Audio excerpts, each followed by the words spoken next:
Assalamualaikum warahmatullahi wabarakatuh. Saya Lutfi Afriani. Kali ini akan membahas tentang konsep pertumbuhan dan perkembangan.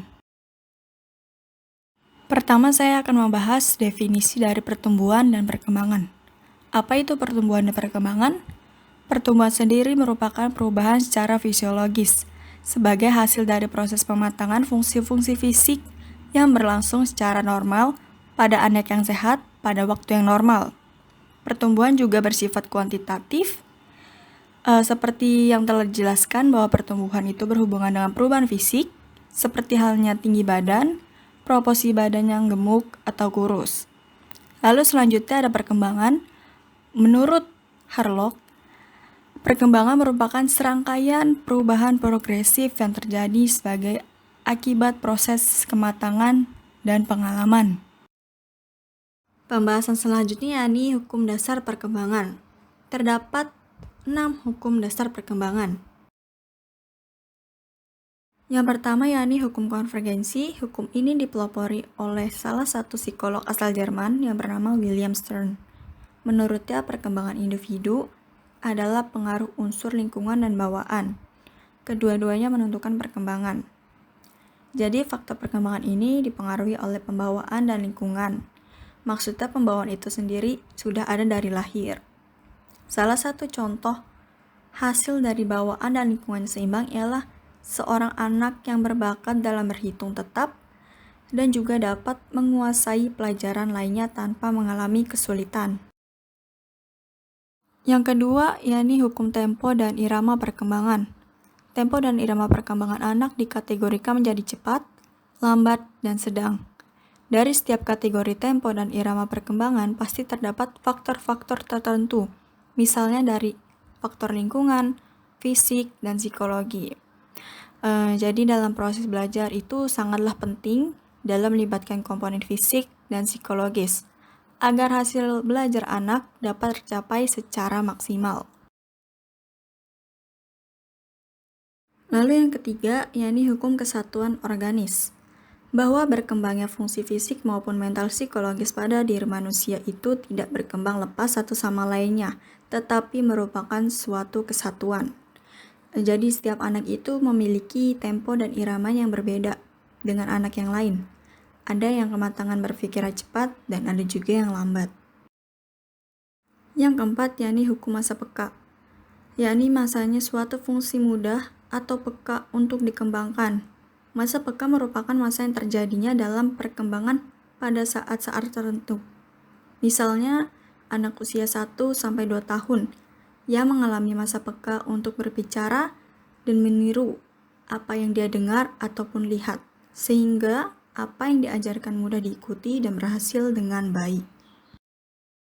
Yang kelima, yakni hukum mempertahankan dan mengembangkan diri. Sebagai makhluk hidup, manusia mempunyai dorongan atau hasrat untuk mempertahankan diri. Dari sikap mempertahankan diri tersebut, akan berlanjut menjadi sikap untuk mengembangkan diri. Sebagai contohnya, untuk mempertahankan diri itu, misalnya terdapat anak kecil yang merasa lapar, tidak enak badan, ataupun juga merasa takut. Nah, biasanya anak kecil ini akan memberikan sebuah reaksi, sebagai contoh menangis. Lalu untuk mengembangkan diri sendiri itu contohnya pada siswa yang biasanya merasa kurang puas atas pencapaiannya. Lalu keinginan untuk mengetahui segala sesuatu. Nah, semua ini merupakan dorongan untuk mengembangkan diri. Jadi untuk lebih jelasnya, mempertahankan diri itu sebuah respon dalam bentuk sikap atau perilaku. Sedangkan mengembangkan diri itu merupakan bentuk hasrat ingin tahu. Dan yang terakhir yakni hukum rekapitualis, yakni seorang anak yang mengalami perkembangan dari ulangan kehidupan sebelumnya. Berikut urutan fasenya. Yang pertama yakni masa berburu dan menyamun. Masa ini dialami oleh anak usia 8 tahun yang sedang senang-senangnya bermain kejar-kejaran, perang-perangan, ataupun menangkap binatang. Lalu selanjutnya ada masa beternak. Masa ini dialami oleh anak usia 8 hingga 10 tahun.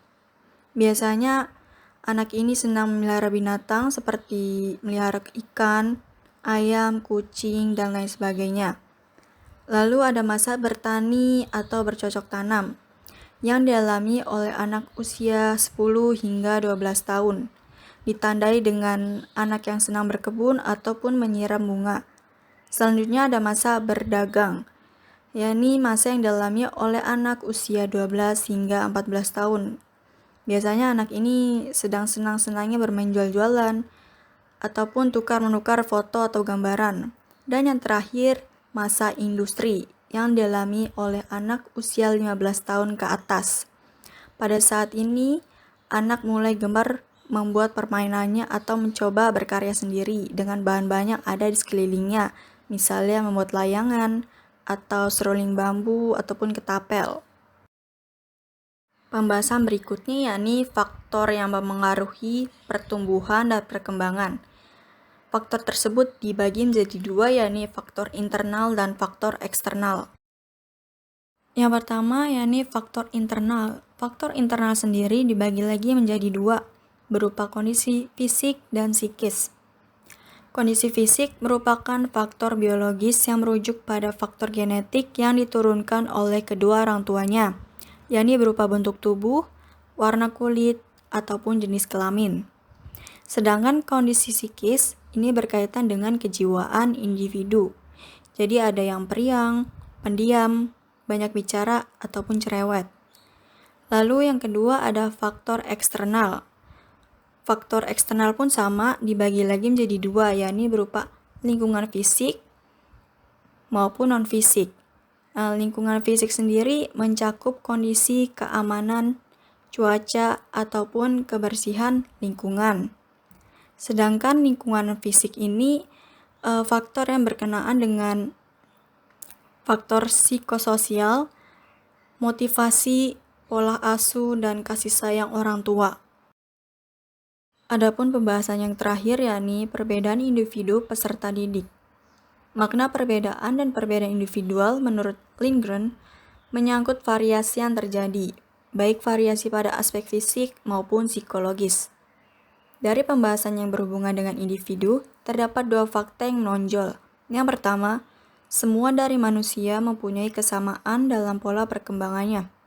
Yang kedua, warisan manusia secara biologis dan sosial tiap-tiap individu mempunyai kecenderungan yang berbeda. Lalu menurut Gary dalam buku Perkembangan Peserta Didik karya Sunarto dan Agung Hartono mengkategorikan perbedaan individual dalam bidang-bidang berikut.